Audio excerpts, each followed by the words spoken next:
Nifty के option call में अभी कैंडल 5 EMA और 10 EMA के ऊपर ट्रेड कर रहा है, बट मैंने ट्रेड लिया है यहाँ पर पुट साइड में, जबकि यहाँ पर EMA के नीचे कैंडल पुट साइड में अभी ट्रेड कर रहा है। कुछ इलॉट वेब थ्योरी को देखते हुए मैंने यहाँ पर क्यों ट्रेड लिया है। अब यहाँ पर बाइंग साइड में एक फेक ब्रेकआउट करते हुए ट्रेड कर रहा है और यहाँ से ये ड्रॉप कर गया। मेरा यहाँ पे टारगेट हिट होने को आ रहा है, तो प्राइस एक्शन के बारे में कंप्लीट समझते हैं।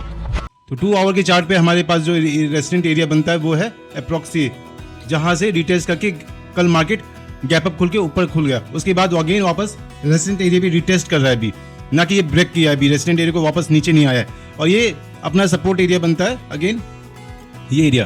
तो जो अपना रेजिस्टेंट एरिया है वो है अप्रॉक्स यहाँ से 24,600 के पास, ये रेजिस्टेंट एरिया हो गया।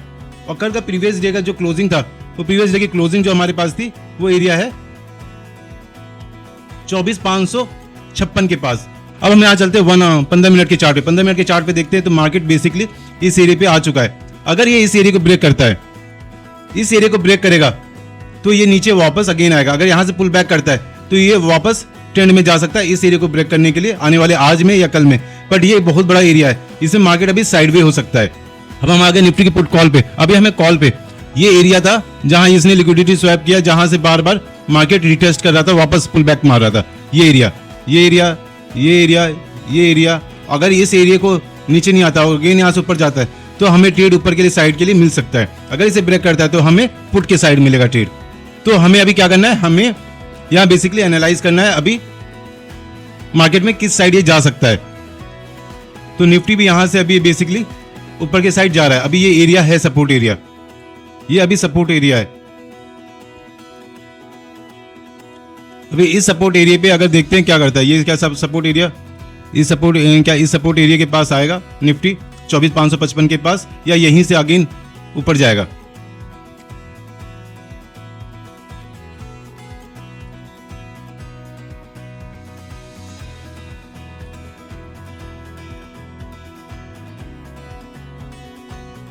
अब ये जो एरिया है, ये एरिया, ये एक्चुअली ये साइडवे है।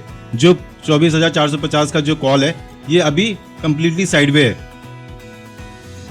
अभी ये यहाँ से लिक्विडिटी को जो है वो यहाँ से ग्रैब कर रहा है, वापस यहाँ से बायर एंट्री कर रहे हैं। एक्सेल ने फॉल किया, अगर ये यहाँ से फेक ब्रेकआउट हुआ तो फिर ये अगेन नीचे आएगा, या तो इस रेजिस्टेंट एरिया पे कुछ देर रिटेस्ट करेगा या यहाँ पर सपोर्ट लेगा, एक बायर एंटर करेंगे धीरे धीरे, फिर अगेन ऊपर ये जाएगा।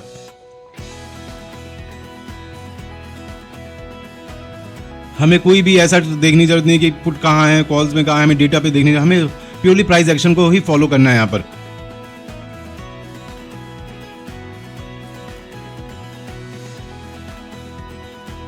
तो हमें 3 मिनट के टाइम फ्रेम पे और 3 मिनट के टाइम फ्रेम पे हम चेक करेंगे प्राइस किस साइड मूवमेंट करेगा। अब हम करते हैं पुट का एनालाइज। पुट के एनालाइज में क्या है, पुट के एनालाइज में ये नीचे जा रहा है 24,650 का जो है इस एरिया पे 24,450 के यहाँ पर कहाँ पर अभी अपना है, यहाँ पर यहाँ बनता है प्राइस एक्शन, यहाँ पे जो मैं पहले से मैंने मार्क कर रखा है।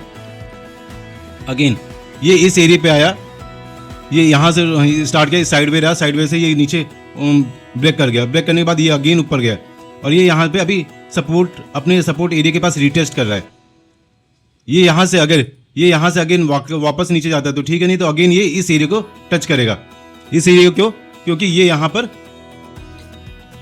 ये यहाँ पर बेसिकली इस एरिया पे पहले भी था, इस एरिया को रिटेस्ट किया, ये एरिया, ये इस एरिया को रिटेस्ट किया, इस एरिया को गया रिटेस्ट करके नीचे ब्रेक किया, इस एरिया को अगर टेस्ट करने आता है तो फिर यहाँ से टेस्ट करके ऊपर जाके फिर यहाँ से नीचे आएगा। अगेन हम देखते हैं किस साइड जाएगा प्राइस। मुझे लगता है ड्रॉप कर सकता है एक बार इस एरिया को, तो हम यहाँ पर ट्रेड में पुट्स के साइड एक बार देख सकते हैं, क्योंकि पुट में अभी भी मोमेंटम आने के चांसेस दिख रहे हैं।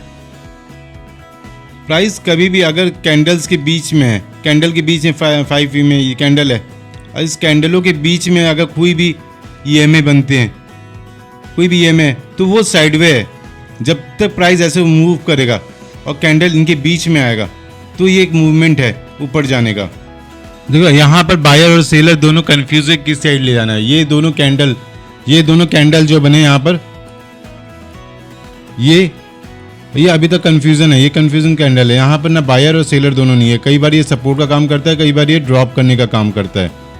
अगर देखो, अगर पुट को जाना है ऊपर, तो पुट को कैसे प्राइस ऊपर जाएगा? पुट का प्राइस जाएगा, ये यहाँ से नीचे आया, ये ब्रेक ऊपर गया और ये यहाँ से रिटेस्ट करके अगेन ऊपर चले जाए इस एरिया के पास से, यहाँ से, और ये प्राइस ड्रॉप करके इस सपोर्ट के पास वापस ऐसे बैक करे। फिर देखो, अब मूविंग एवरेज के हिसाब से देखें तो मूविंग एवरेज को नीचे लेके आ रहा है, ब्रेक कर रहा है। हाँ, अपने 50 EMA के पास 24,549 के पास। तो यहाँ पे अब क्या लगता है ट्रेड किस साइड है? ट्रेड इस साइड, मोमेंटम जो आ सकता है वो पुट साइड आ सकता है।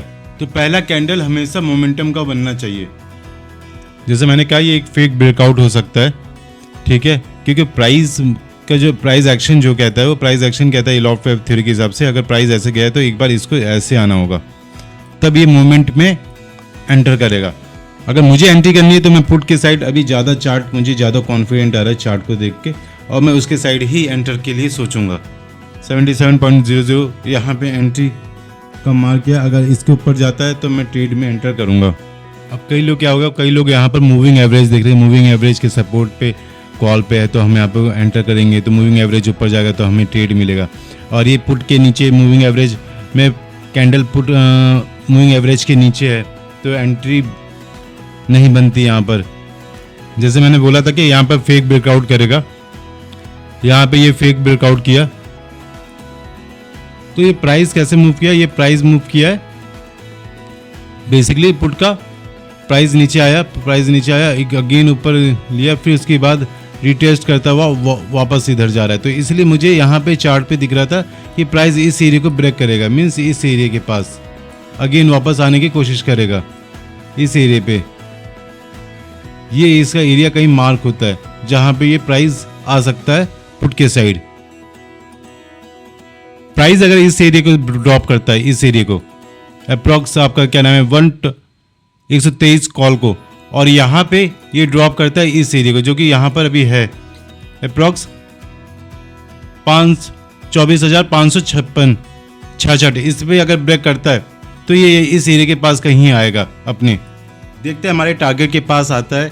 हाँ, हम अपना स्टॉप लॉस है यहाँ पर अभी भी सेम जगह पे रख के, हमारा स्टॉप लॉस बनता है 10% 8.20 पॉइंट का, और जो हमारा प्रॉफिट बनता है 33.50 43% का।